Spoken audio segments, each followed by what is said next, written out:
In the previous example, we looked at the mean and the median of a set of 5 data points of this girl, Anna, who was playing golf. And the concept I'm trying to illustrate here is the concept of a statistic being resistant. And so what I mentioned in the previous slide was that score of 80 was an outlier, and this next slide is a carryover from that context. It turns out that Anna cheated when she scored that 80. In golf, having a lower score is better, and so it was an outlier for a reason. She was a cheater. And the question is asking, how does the outlier affect those two statistics that we calculated earlier? And so now, how does that number 80, that data point, change our mean and our median? So what's very nice if you saved your data in the calculator is that we could just go back and delete that one score and find the median, the mean from our one variable statistics. Good practice, right? So again, if you hit stat, we'll be hitting that a lot in this course, and you go to edit, you'll see our original data. Come back to this menu, go to calculate, and we will recalculate our one variable statistics. So in edit mode, I would like to delete 80, that score right there. So when I highlight 80 and I just hit del, it's gone. If I want to recalculate the mean, I go to stat, tab over to calc, one variable statistics. It's still list one. You hit enter, enter, enter, and we will calculate our new mean. And so the mean of this data, again, practice your symbols. The correct notation for mean is X bar, and 93 is the new mean. Her original mean was 92, so it just, 90, so it went up quite a bit. And so we would say that the mean is not resistant. It changed quite a bit depending on whether or not there was the outlier.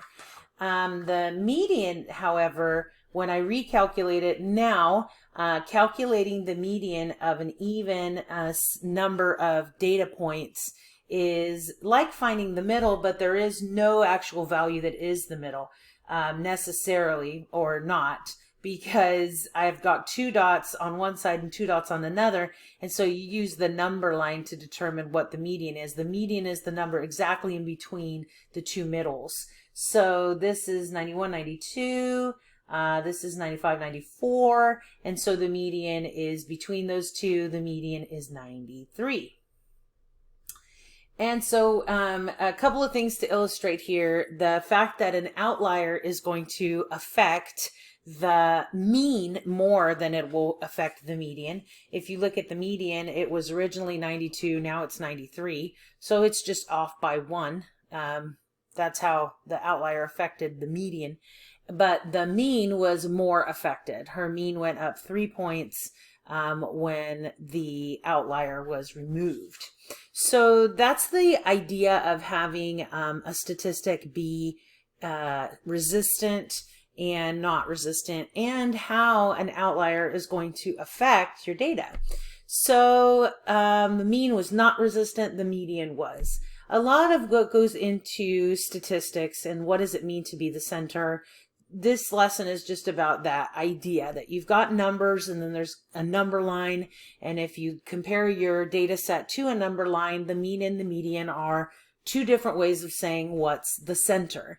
And then the actual calculation of it. How do you find the median? How do you find the mean? And then we'll talk about the mode. So the median from an odd set of data values would be if you had all these numbers, you put them in order from least to greatest, and you picked out the middle one. And if you have an odd set of numbers in your data set, the median will be one of those values. If you have an even set of values in the data set, the median might not be an actual number from the data set. It'll be the mean of the two middle values. So this previous example, if you are a fan of Disneyland, is the mean, the different wait times people had to wait for Space Mountain at 10 in the morning. You see these people had to wait an hour and 15 minutes and some people only had to wait 20 minutes. Maybe they got there right at 10, who knows. And so that is something that's very important if you go to a theme park. When you walk up to a line, is what's the average wait time, the mean wait time is something that's important to know.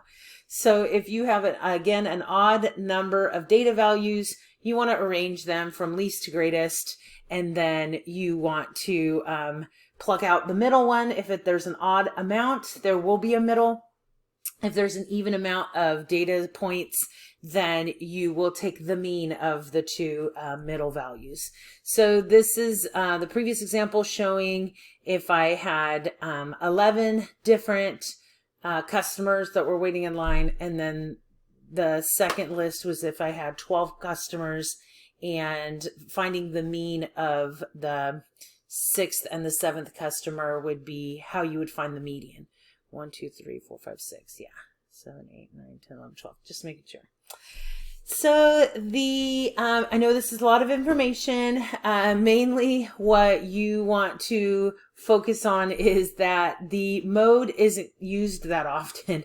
The mode is the value that occurs the most. But if you've got 12 numbers and they're all different, you don't really have a mode because you don't have a number that appeared the most. The mode isn't used that much for quantitative data, but it is happened to be the only one that can be used for qualitative data. And so it's got some use, right? The data can have no mode or one mode or multiple modes. So if you have a list of 50 numbers and one number comes up 3 times, but also a different number comes up 3 times, that's when you would have multiple modes.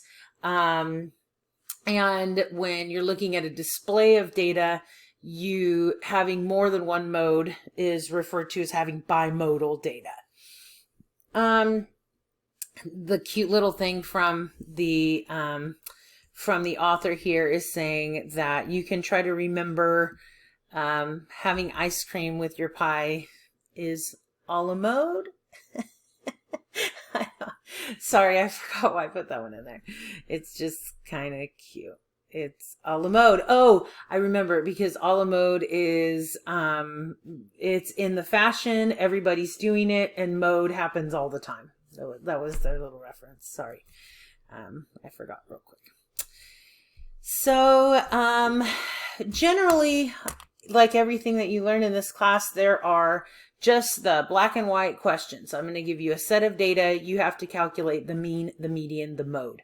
The mean, use your calculator. The median, you would use your calculator and look at the list of data, and you can sort the list. I will put a video after this to remind me that you need to know how to sort the list. But then overall, it's what does the mean, median, and mode tell you about the data? That's your job, is to collect the data, but then present the data. And so what this graphic is showing you, again, is another set of amusement park rides at Disneyland and Disneyland, California, the Rock and Roller Coaster, and then the Tower of Terror. And there are different wait times being shown in comparison of those two rides.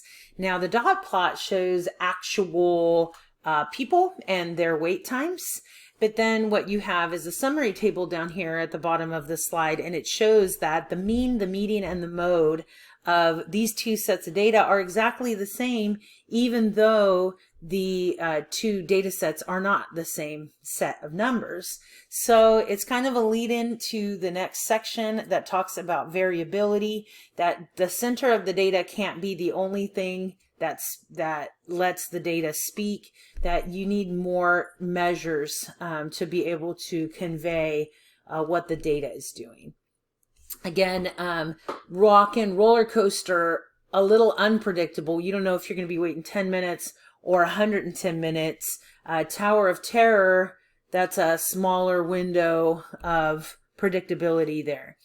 The mid-range is the last statistic that you'll be asked to calculate.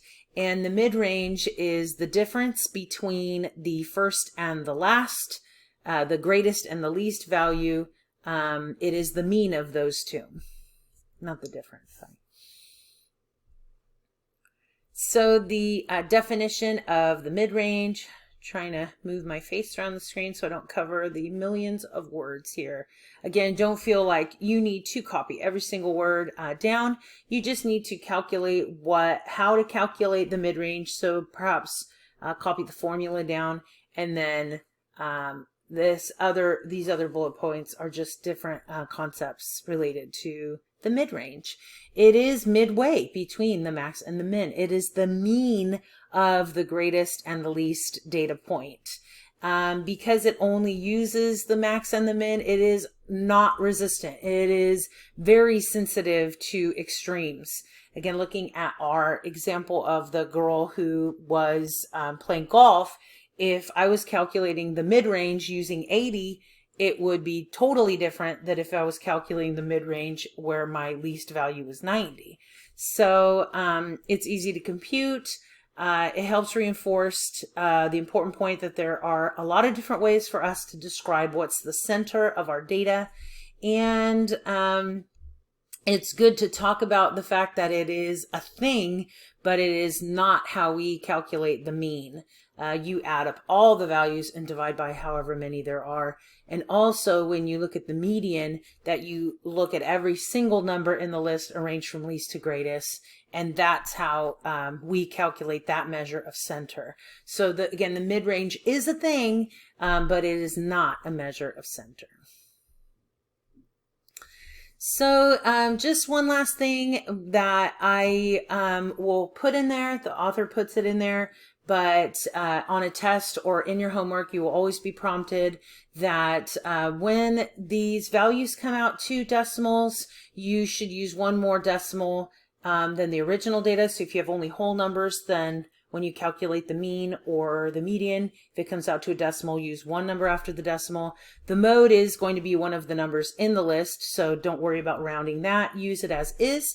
And again, what is meant by that is if I have whole numbers like 2, 3, and 5, and I calculate the mean, in this case, it's 3.3 repeating, but we would just use 3.3. Little tips for you. That is the end of the lesson. Jump into your homework and start taking notes on things that you think you want to ask me about or you need to revisit.